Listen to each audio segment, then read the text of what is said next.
Hello, good morning friends. मी कल्पना पिंपळे आपले Suman high school number 5तर्फे हार्दिक स्वागत करते.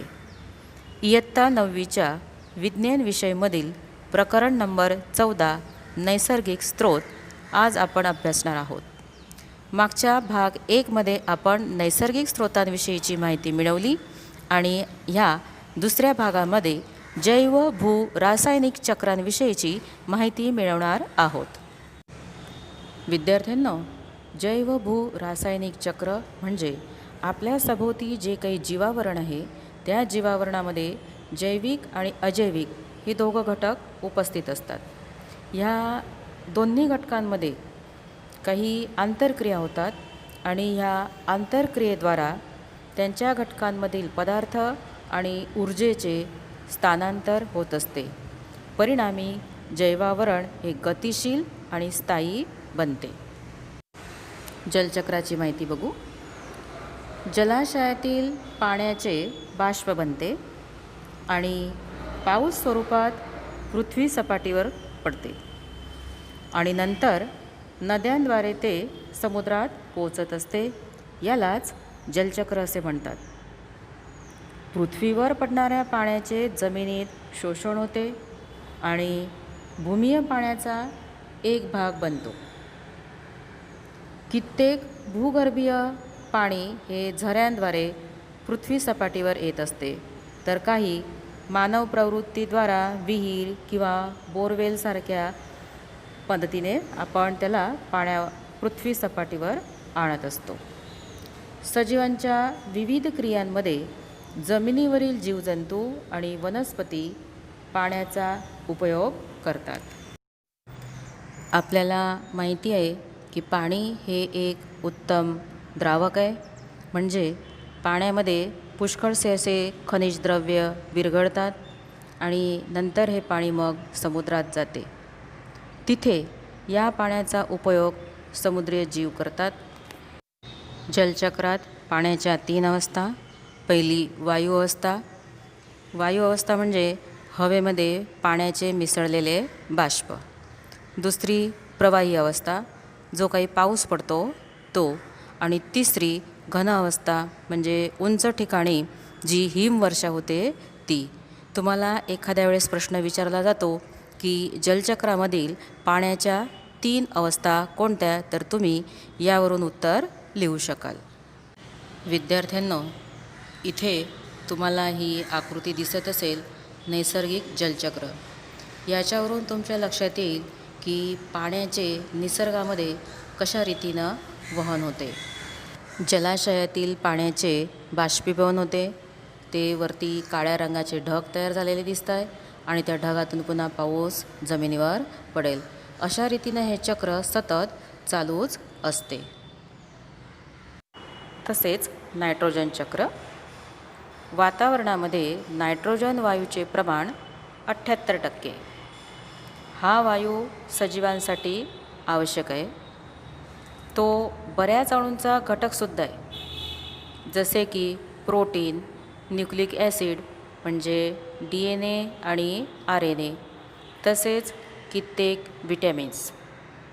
नायट्रोजनचे दुसरे अन्य जैविक अणूंचा पण बंधारणीय घटक आहे, जसे की अल्कलाइड आणि युरिया. हा नायट्रोजन सर्व प्रकारच्या सजीवांसाठी आवश्यक पोषक तत्व आहे. परंतु वातावरणातील नायट्रोजन सर्वच सजीव त्याचा डायरेक्ट उपयोग करू शकत नाही. परंतु कित्येक प्रकारच्या बॅक्टेरियाशिवाय दुसऱ्या सजीवांमध्ये निष्क्रिय नायट्रोजन परमाणूंचे नायट्रेट्स आणि नायट्राइट्स यासारख्या दुसऱ्या आवश्यक परिवर्तन करण्यास सक्षम नाही. तर नायट्रोजन स्थापन करण्यासाठीचे जे काही बॅक्टेरिया आहेत मुक्तजीवी, ते द्विदल वनस्पतीच्या जातींमध्ये बघावयास मिळतात आणि ते नायट्रोजन स्थापन करण्यासाठीचे बॅक्टेरिया शिंबी कुळाच्या वनस्पतीच्या मुळांमध्ये एक विशिष्ट प्रकारची संरचना असते, त्यास मूळघंटिका म्हणतात, त्यात आलेले असतात. तसेच या बॅक्टेरियांशिवाय भौतिक क्रियाद्वारा पण नायट्रोजनचे नायट्रेट्समध्ये रूपांतर होते ते म्हणजे विजा चमकताना वायू स्वरूपात उच्च तापमाने आणि उच्च दाबाने नायट्रोजनला नायट्रोजन ऑक्साईडमध्ये रूपांतर करते.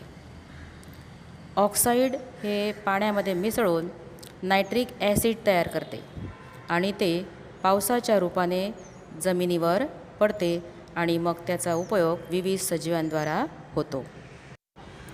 आणि मग नंतर या नायट्रोजनचे पुढे काय होते?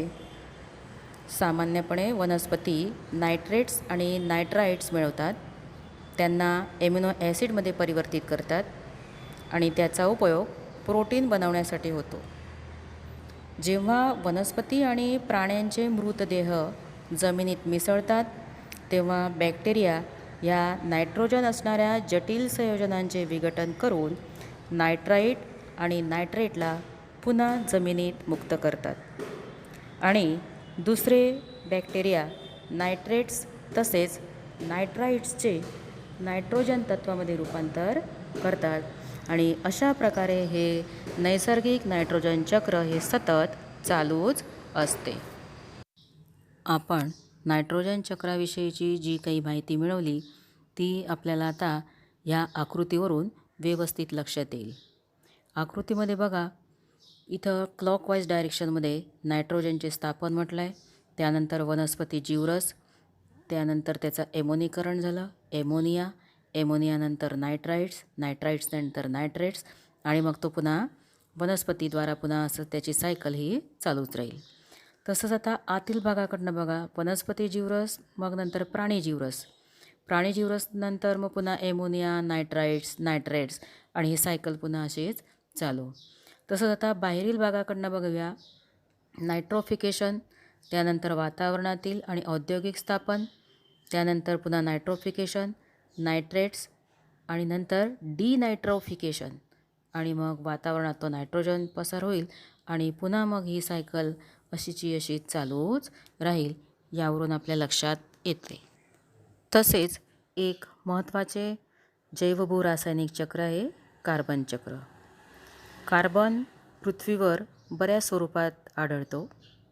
त्याचं मूलभूत स्वरूप आहे हिरा आणि ग्रॅफाईट. तसंच तो इतर संयोजन स्वरूपात पण आढळतो. उदाहरणार्थ कार्बन डायऑक्साईड. तो सर्व सजीवांमध्ये कार्बन आधारित अणू बघावयास मिळतात. प्रोटीन, कार्बोदीत, चरबी, न्यूक्लिक ॲसिड आणि व्हिटॅमिन आधारित असतात. बऱ्याचशा प्राण्यांमध्ये बाह्यकंकाल आणि अंतःकंकाल हे पण कार्बोनेटच्या क्षारांनीच बनलेले असतात. सूर्यप्रकाशाच्या हजेरीत क्लोरोफिल असलेले सर्वच सजीव सूर्यप्रकाशाच्या हजेरीत कार्बनचा उपयोग करून प्रकाश संश्लेषणाची क्रिया करतात. या प्रक्रियेदरम्यान कार्बन डायऑक्साईडचे ग्लुकोजमध्ये रूपांतर होते आणि हे ग्लुकोज अणू दुसऱ्या पदार्थांमध्ये परिवर्तन होतात अथवा अन्य सजीव स्वरूपांमध्ये महत्त्वाच्या अणूंचे संश्लेषण करण्यासाठी ऊर्जा प्राप्त करून देतात. श्वसन क्रियेद्वारा ग्लुकोजचे कार्बन डायऑक्साईडमध्ये बदलण्यासाठी ऑक्सिजनचा उपयोग होतो किंवा होतसुद्धा नाही. या कार्बन डायऑक्साईडला वातावरणामध्ये पुन्हा सक्रिय होतो. दुसरी अजून एक प्रक्रिया आहे दहन. या दहन प्रक्रियेमध्ये इंधनाचा उपयोग केला जातो. इंधनाचा उपयोग म्हणजे स्वयंपाकासाठी, काही पदार्थ गरम करण्यासाठी, परिवहनासाठी आणि उद्योगधंद्यात होतो. जेव्हापासून औद्योगिक क्रांती झाली आणि मानवाने मोठ्या प्रमाणात आणि इंधनाच्या वापरांची सुरुवात केली तेव्हापासून वातावरणात कार्बन डायऑक्साईडच्या टक्केवारीत वाढ झालेली आहे. पाण्याप्रमाणे कार्बनसुद्धा विविध भौतिक तसेच जैविक क्रियांनी पुन्हा चक्रीयकरण होते. इथं आकृतीवरून लक्षात येईल, वातावरणातील कार्बन डायऑक्साईड हे वनस्पती ग्रहण करत आहेत कार्बनिक संयोजने म्हणून. या वनस्पती कालांतराने मृत झाल्यानंतर त्यांचा कोळसा किंवा पेट्रोलियम तयार होईल आणि हे जे वनस्पतींना प्राणी ग्रहण करतील आणि ते प्राणी पण कालांतराने जर मृत झाले तर त्यांच्यापासून पुन्हा पेट्रोलियम किंवा अकार्बनिक पदार्थ मिळतील. आणि या प्राण्यांच्या श्वसन किंवा विघटनानंतर जो काही कार्बन डायऑक्साईड आहे तो पुन्हा वातावरणात मुक्त होतो आहे आणि ही सायकल पुन्हा अशी चालूच राहील. तसंच या उजव्या बाजूला बघा, इथं पाण्यात कार्बोनेट म्हटलेलं आहे. म्हणजे पाण्यामध्ये पण जो काही कार्बन असतो त्याच्यापासून लाईमस्टोन तयार होईल. विद्यार्थ्यांनो, तुम्हाला पुष्कळदा प्रश्न विचारला जातो की कार्बन चक्र यावर टीप लिहा. तेव्हा त्याची ही सर्व माहिती लिहावी लागेल आणि कार्बन चक्राची आकृतीसुद्धा काढणे जरुरी असते. एखाद्या तंत्राच्या बाहेरच्या तापमानापेक्षा आतील तापमान वाढवण्यासाठी एक आवरण बनवावे लागते. या प्रकारच्या आवरणाला ग्रीनहाऊस परिणाम असे म्हणतात. ग्रीनहाऊस परिणाम वातावरणीय प्रक्रियांमध्ये सुद्धा होतो. कित्येक वायू पृथ्वीच्या वातावरणातून उष्णतेला पृथ्वीच्या बाहेरच्या वातावरणात जाताना थांबवितात. वातावरणात आलेल्या या प्रकारच्या वायूंच्या वाढीमुळे संपूर्ण विश्वाच्या सरासरी तापमानात वाढ होऊ शकते. या प्रकारच्या परिणामाला ग्रीनहाऊस परिणाम असे म्हणतात. दुसरे अजून एक महत्त्वाचे चक्र म्हणजे ऑक्सिजन चक्र. ऑक्सिजन पृथ्वीवर मोठ्या प्रमाणात मिळणारे तत्व आहे. तो वातावरणाच्या एकूण वायूंपैकी अंदाजे 21% भाग आहे. खूप मोठ्या प्रमाणात पृथ्वीच्या पापुद्र्यामध्ये संयोजन स्वरूपात कार्बन डायऑक्साईड स्वरूपात असतो. पृथ्वीच्या पापुद्र्यात धातू आणि सिलिकॉनच्या ऑक्साईड स्वरूपात पण असतो. तसेच जैविक अणू जसे की कार्बोदिते, प्रोटीन, न्यूक्लिक ॲसिड आणि चरबीचा पण ते आवश्यक घटक आहे. वातावरणातील ऑक्सिजनचा उपयोग 3 प्रक्रियांमध्ये होतो. एक श्वसन प्रक्रिया. सजीवांच्या श्वसनक्रियेत ऑक्सिजन हा महत्त्वाचा आहे. परंतु कित्येक सजीव मुख्यत्वे बॅक्टेरियांसाठी तत्वीय ऑक्सिजन हा विषारी आहे. बॅक्टेरिया ऑक्सिजनच्या हजेरीत नायट्रोजन स्थापन प्रक्रिया करत नाही. दुसरा उपयोग म्हणजे प्रकाश संश्लेषण. वातावरणात ऑक्सिजनमध्ये एक मात्र क्रिया आहे की जिला आपण प्रकाश संश्लेषण म्हणतो. त्यामध्ये ऑक्सिजनचा उपयोग होतो. आणि तिसरा नायट्रोजनचे ऑक्साईड निर्माण करण्यासाठी. इथे आपल्याला ऑक्सिजनचे चक्र दिसत आहे. यामध्ये वातावरणातील ऑक्सिजन, त्यानंतर श्वसन, श्वसननंतर CO2, CO2 नंतर प्रकाश संश्लेषण, प्रकाश संश्लेषणनंतर कार्बनिक अणू म्हणजेच ग्लुकोजचे अणू C6H12O6 आणि मग ते पुन्हा श्वसनमार्फत पुन्हा चक्रीयकरण त्याचं चालू आहे. तसंच आता बाहेरच्या भागातनं बघा, श्वसन H2O, प्रकाश संश्लेषण आणि मग पुन्हा तो वातावरणात ऑक्सिजन आणि हे पण पुन्हा त्याचं चक्रीयकरण ऑक्सिजनचं चालूच असतं. ओझोन स्तर. तत्वीय ऑक्सिजन सामान्यरित्या द्विपरमाणुक अणू स्वरूपात असतो. वातावरणाच्या वरच्या भागात ऑक्सिजनचे 3 परमाणू असणारे अणू असतात. त्यास ओझोन असे म्हणतात आणि त्याचे अणुसूत्र आहे O3. ऑक्सिजनच्या सामान्य द्विपरमाणुक अणूंच्या विपरीत ओझोन हा विषारी असतो. परंतु तो पृथ्वी सपाटीवर नाही. तो सूर्यापासून निघणाऱ्या अतिनील विकिरणांचे म्हणजे अल्ट्राव्हायोलेट रेज किंवा पारजांबली किरण म्हणतात त्यांना, त्यांचे शोषण करतो. या प्रकारे ओझोन हानिकारक विकिरणांना पृथ्वी सपाटीवर पोचू देत नाही आणि सजीवांचे मग त्या अल्ट्राव्हायोलेट किरणांपासून संरक्षण करतो. परंतु वैज्ञानिकांच्या संशोधनात लक्षात आले की ओझोन स्तराचे विघटन होत आहे. या ओझोन स्तराचे विघटन होण्यासाठी कारणीभूत आहे क्लोरोफ्लोरोकार्बन CFC हा CFC क्लोरीन आणि फ्लोरीनयुक्त कार्बनिक संयोजन आहे. ते पुष्कळ स्थायी असते. त्याचे कोणत्याही जैविक क्रियेद्वारा विघटन होत नाही. ते एकदा का ओझोन अणूजवळ पोचले की ते ओझोन अणूंशी प्रतिक्रिया करतात आणि परिणामी ओझोनच्या स्तरामध्ये घट होते. अंटार्क्टिकाच्या वरच्या ओझोन स्तराला छिद्र पडलेली आहे. ओझोन स्तराचे विघटन आणि ओझोनचे जास्त नुकसान झाल्याकारणाने पृथ्वीवर असलेल्या सजीवांवर त्याचा परिणाम अनुभवतो. इथे चित्रामध्ये आपल्याला दिसत आहे की अंटार्क्टिकाच्या वरील ओझोन स्तरामध्ये पडलेल्या छिद्राची दर्शवणारी उपग्रहाने घेतलेली आकृती आहे. विद्यार्थ्यांनो, इथे आपले हे 14वे प्रकरण नैसर्गिक स्रोत संपलेले आहे. आपण हा जो काही भाग शिकलात त्याच्यावर काही प्रश्नोत्तरांची चर्चा करूया. रिकाम्या जागा भरा. पहिली, डॅश डॅश ग्रहावर जीवन आहे. आपल्याला सगळ्यांनाच माहिती आहे पृथ्वी ग्रहावर जीवन आहे. दुसरं, वातावरणात डॅश डॅश हे वायू प्रदूषणाचे संकेत आहे. वातावरणात धुम्मस हे वायू प्रदूषणाचे संकेत आहे.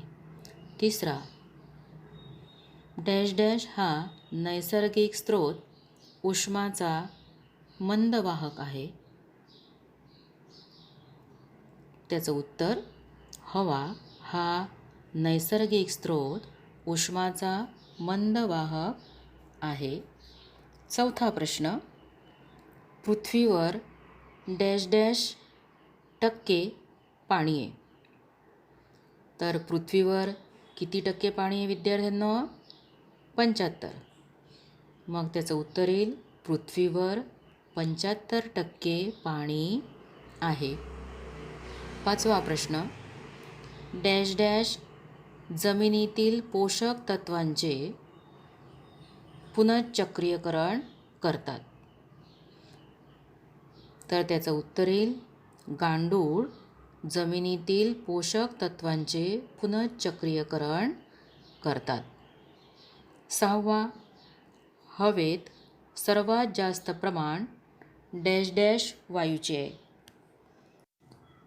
हवेत सर्वात जास्त प्रमाण नायट्रोजन वायूचे आहे. पुढचा प्रश्न, सत्य की असत्य ते लिहा. पहिला, रात्री दरम्यान हवेची गती समुद्राकडून जमिनीकडे असते. हे विधान सत्य की असत्य? असत्य आहे ना? तर मग खरं विधान आहे, रात्री दरम्यान हवेची दिशा जमिनीकडून समुद्राकडे असते. दुसरं, कॉलरा हा प्रदूषित पाण्याने होतो. हे विधान सत्य आहे. तिसरं, अश्मी इंधनाच्या दहनाने वातावरणात ऑक्सिजनचे प्रमाण वाढते. हे विधान असत्य आहे. तर मग सत्य काय येईल? अश्मी इंधनाच्या दहनाने वातावरणात कार्बन डायऑक्साईडचे प्रमाण वाढते. चौथा, जलाशयाच्या तापमानात अचानक परिवर्तन झाल्याने जलचर सजीवांच्या प्रजनन क्रियेवर परिणाम होतो. हे विधान सत्य. आणि पाचवा, ऑक्सिजनला प्राणवायू म्हणतात. हे विधान पण सत्य आहे. विद्यार्थ्यांनो, आता इथे काही तुम्हाला स्वाध्यायाचे 7 प्रश्न दिलेले आहेत. ते तुम्ही आपल्या नोटबुकमध्ये लिहून ठेवायचे. धन्यवाद.